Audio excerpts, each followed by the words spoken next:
Cattleman, a saga of the outback specially dramatized from the prize-winning novel of R.S. Porteous. Cattleman.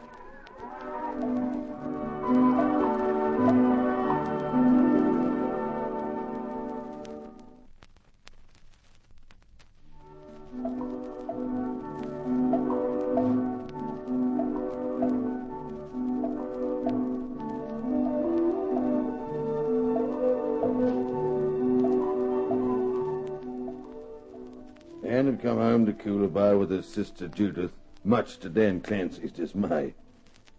3 women about the place, including Biddy, was just too much for the old warrior.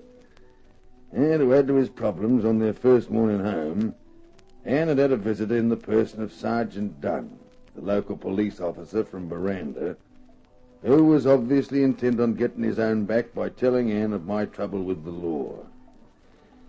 Dan managed to get Anne inside and promptly ordered Dunn off the property. The sergeant refused to leave, and Dan picked up a pitchfork in an effort to persuade him. You're trespassing on private property, Sarge, and I got a right to deal with trespassers as I see fit. Oh! Move! Dan, what's going on out here? What on earth are you doing? Blab to her, Sarge, and I'll run you clean through. That's a promise. Dan! I was just showing the Sarge how sharp these prongs are. He's thinking of buying one himself, and he wants to get the best.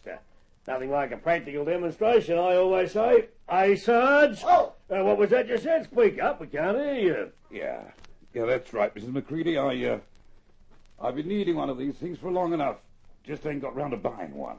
Why would you want a pitchfork, for heaven's sake? To keep them veranda roughnecks in line. What else? Police officers got to be prepared for every kind of emergency. Like when someone talks too much or gets rowdy. Ain't that a fact, Sarge? Yeah, that's a fact. Well, I'm sure the sergeant's had sufficient demonstration, Dan. If you're not careful, you'll tear the seat of his trousers. Oh, my, how clumsy of me. I do beg your pardon, Sergeant, to a slip of the wrist, but, this ain't no sight for a lady, and you better go back inside before the sergeant gets embarrassed. Oh, dear. And what is it? What's happened? Well, it's all right, dear. The sergeant's had a slight accident. Go into the shed, Sergeant.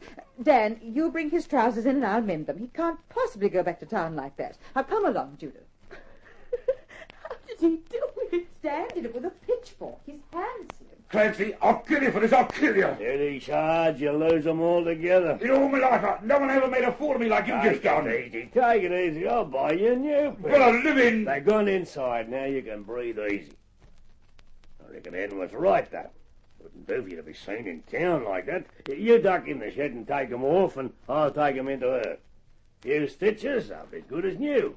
Your missus will never know the difference. You got me now, Clancy. You got me good.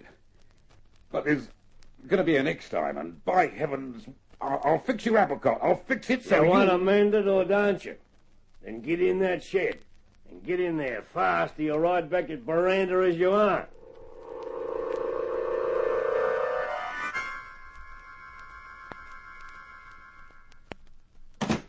Dan? One pair of trousers. You did that on purpose. On purpose? Rip the sergeant's trousers? Now, why would I do a thing like that? That's what I want to know. You have some explaining to do, Mr. Clancy. Well, it was an accident. I never would have believed them prongs were so sharp. By the look of him, I'd say you certainly proved your point. It's no laughing matter, Judith. The sergeant was about to tell me something to do with Ben.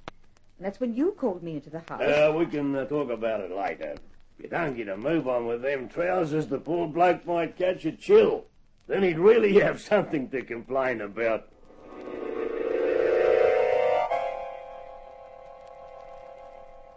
Here we are, Sarge, all sewed up so you'd never know the difference. Hand it over. Not so fast. Before I do, I'm going to need some guarantee that you won't go straight back into the house and spill the beans. You can't stop me telling you. Nothing you can do is going to... You want to bet? I have here a piece of paper. You're going to do some writing on it. Then you're going to sign your name at the bottom. And when it's done, you get your trousers back and not before. You know, this puts me in mind of something that happened a long time ago involving a pair of trousers. They belong to our old pal de Lacy, and he never stopped to argue about nothing. Clancy, I warn You've you. got 2 minutes to write what I tell you. If not, there's going to be another accident. These trousers is accidentally going to catch on fire. So let's get started, eh? Put the date on top. I ain't writing nothing. I, Sergeant Bob Dunn of Veranda, admit full responsibility for... Better hurry it up, Sarge. Your time's running out. No. Listen, Clancy, Full responsibility for not having personally checked to see that the way bill I issued Ben McCready, granting him permission to ship 350 head of Coolabah stock to the New South Wales border, was in order. You got that? even if it meant saving my life. Your life won't be worth living if you ride back into Veranda without your trousers, Sarge. You'll be the laughing stock of the territory. And what'll I be if I write down a thing like that? Out of a job, that's what. Well, there's no reason why anyone should ever see it. Just so long as you keep your yap shut about Ben. It ain't too much to ask. Ain't much. Why, You got till I count 5 to start writing. 1, Clancy, I'll give you me word I won't say nothing. 2, I won't come near the place again 3, Look, I swear to you, 4. All right, I'll do it. Ah, that's more like it. I, Sergeant Bob Dunn of Veranda, admit full responsibility for not having...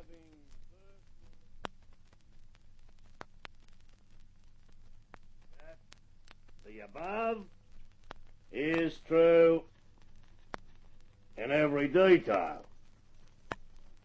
Then sign your name to it. What was that last bit again? I solemnly swear that the above is true in every detail.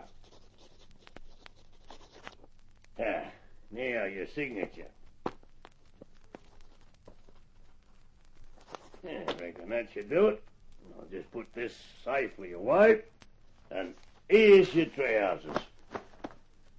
I've heard a lot of stories about you, Clancy.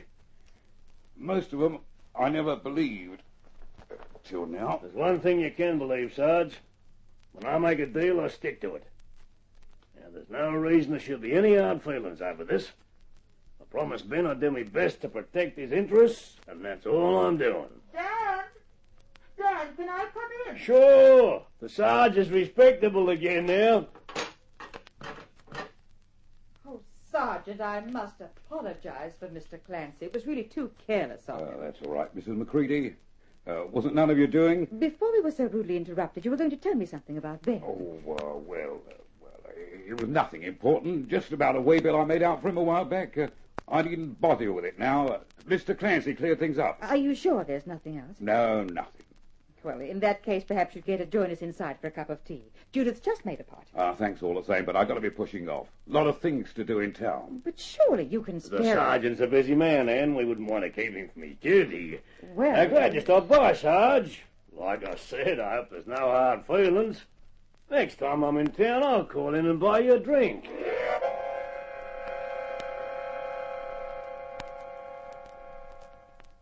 Oh, Dan, can you spare a minute? What's up? Have you forgotten? You promised me an explanation. Oh, yeah, that's right, so I did. Well? Well, there are certain things that don't bear too much talking about. Such as? Such as things that might hurt innocent people like Anne. You intrigue me. What could Sergeant Dunn have to say that could possibly hurt Anne? Well, I reckon I don't have to tell you how she feels about Ben. In her eyes, he's the air she breathes. He's everything that's worthwhile. That's about it. She sort of put him on a pedestal, if you know what I mean. I know what you mean. I wouldn't want to see that pedestal kicked out from under him. Would you? No, I wouldn't. Is it in danger of being kicked out from under him? It was. But I reckon the danger's past now. I see. Thank you, Dan. For what? For paying me the compliment of confiding in me.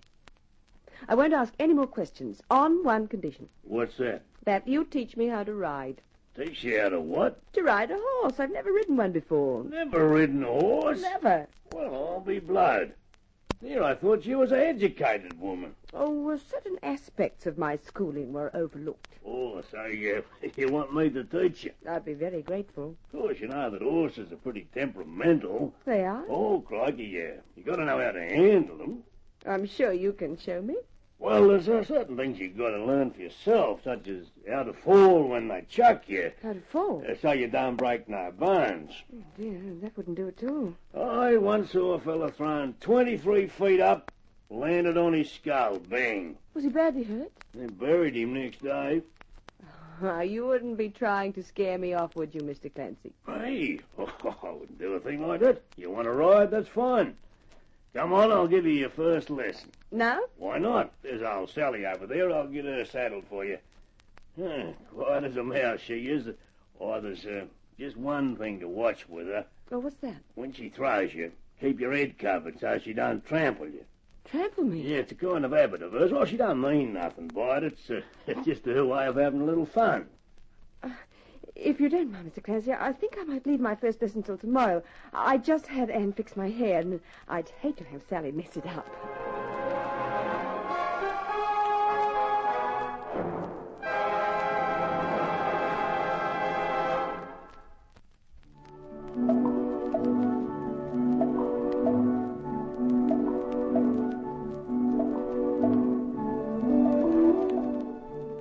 Dan had the situation well in hand at Coolabah. And on the other side of the world, me and Danny were facing another kind of situation. The one that was going to take a little longer to settle. Cattleman, a Grace Gibson radio production.